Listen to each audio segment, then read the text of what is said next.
କାହାଣୀ ମିଥ୍ୟା ବନ୍ଧୁର ପରିଚୟ। ଏକ ହରିଣ ଏବଂ ଗୋଟିଏ କାଉ ବହୁତ ଭଲ ବନ୍ଧୁ ଥିଲେ। ଦିନେ କାଉ ହରିଣକୁ ଏକ ସିଂହ ସହିତ ଦେଖିଲା। ସିଂହ ଗୋଟିଏ ଚତୁର ପ୍ରାଣୀ ବୋଲି ସେ ନିଜ ବନ୍ଧୁ ହରିଣକୁ ସିଂହ ଉପରେ ବିଶ୍ୱାସ ନ କରିବାକୁ ଚେତାବନୀ ଦେଲା। କିନ୍ତୁ ହରିଣ କାଉର ଚେତାବନୀକୁ ଅଣଦେଖା କରି ସିଂହ ସହିତ ଗୋଟିଏ କ୍ଷେତ ମଧ୍ୟକୁ ଚାଲିଗଲା ଏବଂ ସେଠାରେ ସେ ପାଶରେ ପଡ଼ିଗଲା। ତାପରେ ସିଂହ ହରିଣକୁ ପରିହାସ କରି କହିଲା, ମୁଁ ଏହି କ୍ଷେତର କୃଷକକୁ ଡାକିବା ପାଇଁ ଯାଉଛି। ସେ ତୋତେ ମାରିଦେବ ଏବଂ ମୁଁ ତୋର ମାଂସର ଏକ ଅଂଶ ମଧ୍ୟ ପାଇବି।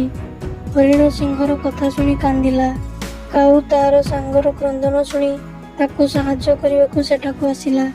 ତାପରେ ତାକୁ ମରିଯାଇଥିବାର ଅଭିନୟ କରିବାକୁ କହିଲା। ସିଂହର ପାଟି ଶୁଣି ଶାସୀ ସେଠାକୁ ଆସିଯାଏ। ଏହାପରେ ସେ ଏକ ହରିଣକୁ ନିଜ ଜାଲରେ ମରିଯାଇଥିବାର ଦେଖେ। ତାପରେ ସେ ସେହି ହରିଣଟିକୁ ଦେଖିବା ପାଇଁ ଜାଲଟିକୁ ଖୋଲିବା ମାତ୍ରେ ହରିଣଟି ଜୋରରେ ସେଠାରୁ ଦୌଡ଼ି ପଳାଇଯାଏ। ଏହାପରେ କୃଷକଟି କ୍ରୋଧିତ ହୋଇ ସିଂହଟିକୁ ସେଠାରୁ ପିଟି ପିଟି ଘଉଡ଼ାଇ ଦିଏ। ବାର୍ତ୍ତା, ଜଣେ ପ୍ରକୃତ ବନ୍ଧୁ କେବେ ହେଲେ ଆପଣଙ୍କର ଅନିର୍ଦ୍ଦିଷ୍ଟ ଚାହିଁ ନଥାଏ, ହେଲେ ଜଣେ ମିଥ୍ୟା ବନ୍ଧୁ ଶତ୍ରୁଠାରୁ ମଧ୍ୟ ଘାତକ ହୋଇଥାଏ।